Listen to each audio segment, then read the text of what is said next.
Thank you, Bob, for that very, very nice introduction. Hopefully next year we'll have something else we can talk about, but once again we're here on PUD 5. I had hoped originally when Ned talked to me about coming here to have the model that was prepared, and it's really a beautiful model. If you haven't seen it, you should make arrangements to do so, which shows all the buildings on the street. And the idea was if developers come in with a particular proposal, we just pull out the building that's there and they have to put a model, a to-scale model of what would go there under their development project, so that we can all see what exactly it would look like and how it would mesh with the rest of the buildings in the community. That model really was the brainchild of one of the most dedicated members of the Raul Ponciano Way Committee, and that's Bobby Lindsay, who really pushed for it and made it a reality. Unfortunately, however, because of the way it's constructed, the town determined that we really can't move this thing around, so I don't have that prop with me today that I had planned to use. But I do have some pictures, and I thought I would go through some pictures, and Mike's going to help me with them. But before I get to the pictures, I had some further inspiration this morning when I opened the shiny sheet and I saw the negative letter by those who are opposed to the PUD 5. And it's interesting, when you look and see what your opposition says, sometimes you get inspiration. And it occurred to me that one of the things that has not really been talked about very much, and I've written a number of letters, I've done tours, but one thing we haven't talked about very much is how the various provisions of the PUD 5 interconnect and relate to each other. One of the advantages of having a year to work on something where you have 57 hours of meetings, public meetings, and you have some really very fine, intelligent, capable people with a long history in the town sitting on the committee is you come up with ideas that work together. And it's very easy to take shots at something and say, well, 13 units per acre is more than twice than 6, so you're doubling density. But it's altogether another thing to sort of look at the various pieces of the puzzle and see how they fit together and have a better and more thoughtful understanding of how something's actually going to work. So I thought before we get into the pictures, and the pictures will certainly help, I'd spend a few minutes talking about how the interconnection of some of the aspects of the PUD 5 work. The most significant issue, obviously, is parking. I think by now everyone knows that the current CTS zoning, which was imposed in approximately 1980, all of the buildings on the street essentially predate that. There are two buildings that comply with CTS zoning, and that's the bank and the Bonner Medical Office, which are very parking driven. When you have a requirement in our code, as we do, of 1 parking space for every 200 square feet of retail, you're going to get a lot of parking. Strip malls have been referred to as the ultimate end product of CTS zoning. Hopefully we would do something better that looks better than that in Palm Beach, but still that's what it's designed to do. It is a suburban type of zoning. So the first thing we did is we said we've got to relax the parking, particularly for first floor retail, because we essentially want this to remain a retail area. So we said let's essentially give a pass on first floor retail. And that will allow, and as we get into the pictures, you'll see that will allow some buildings that are there now to essentially be preserved and not have to worry about meeting these massive parking requirements. So the parking also works with preservation, because as some of the buildings you'll see, which we think are worthy of preservation, and Jane Day has designated as buildings that contribute to the character of the street, there's no way you can preserve those buildings if you have to put parking lots on them. Some of these buildings are 80, 90, almost 100% lot coverage, and to provide parking, it just can't work. So the parking is a central issue, and the relaxation of parking is a central issue, but it also makes possible preservation. And if you're able to preserve these buildings and not worry about having to put parking lots there, you can do something which so far has not been able to be done, and property owners have said, well, gee, the first thing I find out is I've got these parking requirements, and they throw up their hands, they don't go any further. Parking also relates to the density. Density has been talked about a great deal, but I think to fully understand why the density levels are not going to materially increase in this area, you have to understand the interplay with parking. Some of the properties on that street simply cannot meet parking requirements for additional residential density. One of the things we've done is we've said we've relaxed very substantially the parking requirements for first floor retail, but not really so much for residential. There's one relaxation of the parking requirements for residential, and only one, and that is if you reduce your density at least by 50% and down to the 13 units per acre, you don't have to provide parking for the new residential. And we'll look at some slides in a minute where that plays out. But the rest of the parking requirements remain. So if someone wants to put a condominium or a series of condominiums in the second story of a building, they've got to find parking. If you look at that street and you look, for example, at the building on the western corner where Pbca is, there's no place to put parking there. Look at the breakers. They've got 15 parking spaces. The code requires, by the way, 42 for the offices they have. They have no room for parking there. So a number of the properties, the property on the east side, very difficult to imagine where they put parking. So there's a number of properties that are not going to put residential. We hope they will take advantage of the PUD5 and some of the other aspects of the PUD5 and possibly even some of the tax credits if we can get a historic district designated. But they're not going to see residential. So that's one thing that you have to understand is we've been pretty tight on the parking requirements on new additional residential. So if you look at the parking and the density together, you start to understand that the interplay is such that the parking requirements we have kept also serve as a restriction. Now we have reduced the parking or eliminated the parking requirement for this so-called density reduction, and that is those very high density properties, if they come down to below the 13 units per acre, which is the limit in our comp plan, they don't have to provide parking for the new units. And we'll show on the slide in a minute how exactly that will play out. The hope is that we'll probably see reductions in density of maybe as many as 11 units. The highest density on that street is currently 64 units per acre. The highest density on the block on Sunset is 88 units per acre. So there's very substantial pockets of high density there, and what we've tried to do with the combination of parking, preservation, and density incentives both up and down is to try and balance that out. And I've said at the end of the day, I think you're going to see approximately 43 units under CTS or 43 units under PUD5. And I don't think they're materially going to change because I think there'll be reductions and there'll be increases. And then there's a number of properties that simply are not in play. There's further density, there's further interplay between the limits on large-scale development and the preservation. We have a provision in the PUD5 that says you can't develop more than 1.5 acres in a PUD5. Well, the whole block is over 5 acres. Testa's property is about 1.3. So you can't have more than 1.5. But also, when you think about it, they're contributing buildings scattered around that block. And we'll see some of them in the pictures that you can't tear down under a PUD5. So in addition to the 1.5, you've got these buildings that really cannot be torn down and have to be preserved, which serve as a further check for some large development. Lot coverage and open space. We're both at 70%, both CTS and PUD5 are at 70% lot coverage limitations, but PUD5 has a further limitation of 30% public open space. So my point is simply that these various provisions interact, and the combination of them together it provides further checks on excessive development, excessive density, some of the things that those who have opposed this have really harped on. Mike, if we could start the pictures. We'll start with Testa's. Testa's is an urbanistically contributing building under the contributing building report.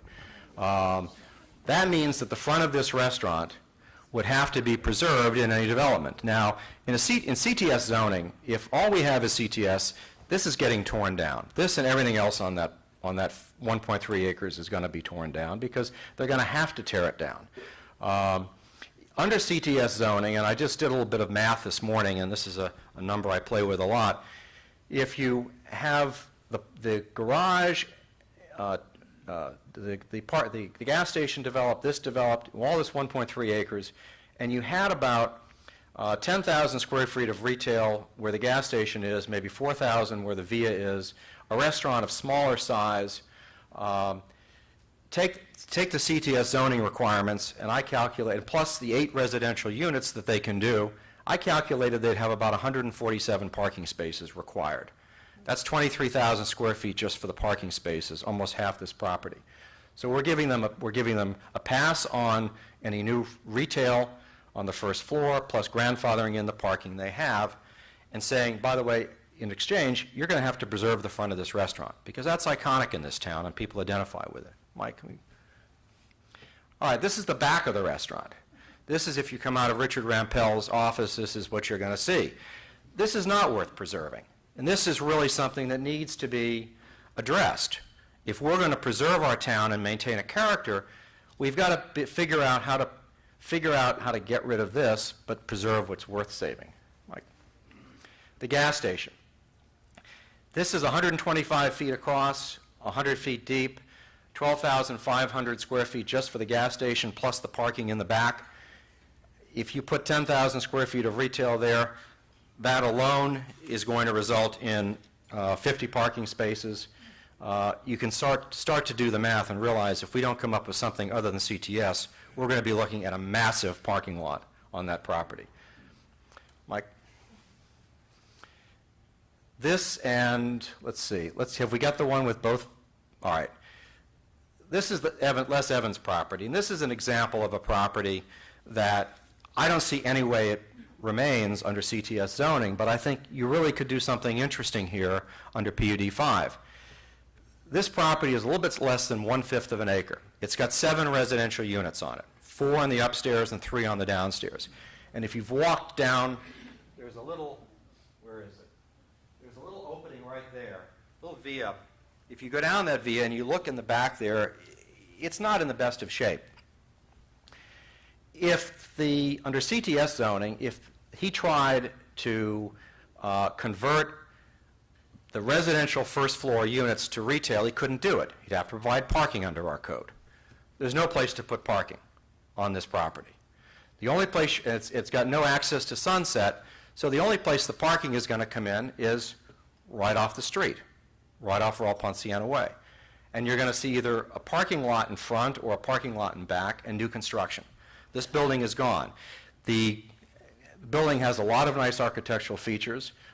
Basically, all of that front would have to be preserved, but there's a lot that can be done in the back of the property. Right here, I hope you can hear me, there's essentially empty space behind this. There's essentially an empty lot behind this. There's some first floor cottages back here. If you could expand that area in the middle, in the back, you could put a nice retail center. You could fill in that back space, perhaps put a second story back there. As I said, there's 7 residential units. To come down to 13, they would have to be reduced to 2 units. And the theory is 7 units without any parking off-site is a lot worse than 2 without any parking. And 2 is an improvement. And 2 nice ones would be in addition to the street. So this is a property that really, I think, could benefit greatly from the PUD 5. And if they took advantage, you'd see a reduction of 5 residential units on the street. Mike? This is another property designed by Gustav Moss, built in 1945. Again, right behind the light post, there's a little via going back there. And there's a nice little courtyard. If you've never been back there, next time you're on the street, go down that little thing. It's got a no trespassing sign there right now, which is not exactly welcoming. But if you sneak back there, you'll see this beautiful little courtyard.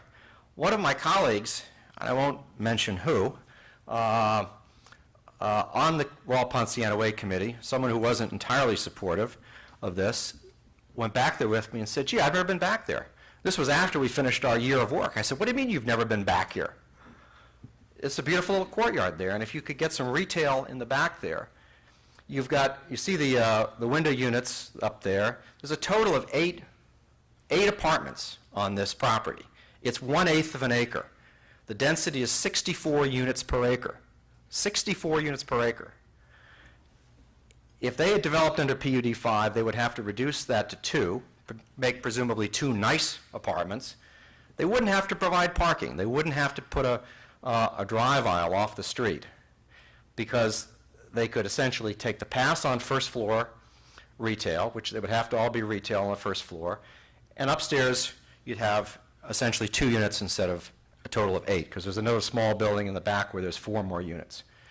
And you'd preserve a building that frankly is worth preserving. This is listed as an architecturally significant building, architecturally contributing building. It would have to be preserved. This building, you know, there's nothing particularly offensive about this building when you look at it. It's well maintained. It's a nice scale building, but it could be anywhere. This could be Southern California as well as Palm Beach. It doesn't really fit in with the street. It is not a contributing building. And frankly, it's the future of this street if we don't do something. It's got 2 drive aisles. So they've got cars coming across the sidewalk on 2 places, which is about as pedestrian and unfriendly as you can get. It's one of the only buildings on the block that actually complies with CTS zoning. If you look in the property appraiser's records, you'll see that building, that bank building, is 2,800 square feet. It sits on half an acre, 20,000 square feet. The lot coverage is 14%. The rest of it is parking. There's 15 parking spaces in the back there, and there's drive aisles. Mike, have you got the back picture? This is the building from the back side, and you see all this parking. You also see something interesting. This is the Gustav Moss building. The lots don't line up properly. There's 2 lots of 50 feet wide, and then there's a lot of 100-foot width in the front, but they don't line up properly. Why is that significant? Well, it probably means they could never do underground parking in that space because of the way the lots are aligned. But this is essentially, when I do the walk, I spend some time in the back parking lot here, and you really can see a lot from that spot. And I said, this is what we're going to get if we're not careful. The building's not offensive, it's well maintained, but it just doesn't fit, and it is not consistent with the character of a Main Street to have 14% lot coverage and 86% parking lot. But that's the future of that street if we don't, I fear, if we don't pass the PUD 5. Mike? I love to show this building. This is the highest density on the block. It's 88 units per acre. It's an old Art Deco building. It's actually contributing. It's a contributing building. It's an architecturally contributing building. There's 12 residential units here in 1.35 acres. And it's a contributing building, and it's architecturally contributing, and even if it weren't 12 separate owners, you can't tear this thing down. And why is that significant? Well, it's significant for a number of reasons. One, it's right in a position, in a spot on the block that would essentially preclude any massing of some large development. You've got the Main Street News and the Gustav Moss building we talked about very close on the front side. So no one's going to come in there and tear these buildings down under PUD 5 and put condos. I mean, I've heard, oh, they're just going to tear everything down and put condos. You can't tear this building down. You can't tear Main Street News down. You can't tear the Gus Moss building down. So even without a 1.5 acre limitation on construction, these buildings are going to serve as a protection against a massive city place type of development. Mike. Main Street News. This building dates back to 1919. It's also got 4 residential units on the top. The building's only 27 feet wide, but you've got 4 residential units on the top there. Mike? That's it. Okay. So I could talk about this for a long time, but I won't bore you with all the details. I have written a letter which I think Michael's group is going to send out, which goes in detail on each of the points I've talked about. But the point is, we just didn't sit down and say, let's get more density and get rid of parking. We really thought about what's the best way to, when I opened the meeting, the first meeting of the Royal Ponciano Way Committee, I said, what do we like and what do we not like? And the hope here was to try and preserve what we like, get rid of what we don't like, and make sure what replaces it is consistent with what we like. And that's the basic theme that we have used in addressing the PUD 5 and sharpening it and coming up with all the various different limitations on it, so that at the end of the day, we don't get a street that looks like it could be in Southern California, Boca, or anywhere else. something that does preserve the quality of that street, but also allows it to move forward. You know, I've lived in this town 60 years, and I've seen a lot of changes, some of them good and some of them bad. I think the role of government is to make sure those changes are intelligent, are thoughtful, and consistent with the needs of the community. And I believe that's what this is. And I very much appreciate the Civic Association and all the support that you've given for this, and I urge all of you, I have a very distinguished audience in front of me, I urge all of you to talk to your friends, talk to your colleagues, make sure they vote, and make sure they understand that this isn't some knee-jerk pro-development reaction. This is a pretty well thought out, pretty well considered idea that I think will really preserve the quality of that street for many, many years to come. Thank you very much.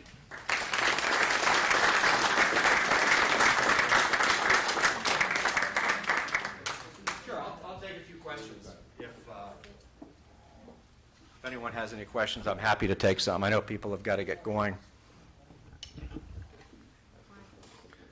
Mary. I'm getting inundated with mail saying vote against PUD. Who's behind sending out that mail and all the posters that are on the street, and what are we doing to combat that? Well, who's behind it is, the question was, who's behind this negative vote no campaign? And the second follow-up question is, what can we do to counterbalance that? Who's behind it, I believe, almost entirely is Bill Cooley, who has been a pretty vocal critic of it. And I met with Bill 3 times during the course of this, and I went through all the numbers, and I tried to explain to him, and I just, you know, I got nowhere. And, you know, Bill likes a good fight, so I think this is what he's doing. I think he's taken this cause on, well-intentioned or not. You know, he's really driving a lot of this. And there's some other groups, other folks that I think are generally supportive. What can we do? I think the most important thing, as I talk to people in the town, I think there's a great deal of what I would call shallow but good support for this. People say, well, I'm kind of in favor of it. I've heard good things about it. Those people need to vote. We need to get out the vote. We need to make sure people come. We need to make sure our neighbors and friends understand this, that it is what it is, and that it's not something that's being depicted. If you read what was in the newspaper today, you saw a lot of sort of really almost snide comments about it, which I think are unfortunate. People need to be educated, people need to understand, and people need to vote. And the group that Michael's heading, Michael Ainsley, is really trying to get the word out. I would urge you to talk to Michael and help coordinate with him if you have some ideas, because I think what his group is doing is very vital and very important. Any other questions? I'm preaching to the choir. Thank you very much.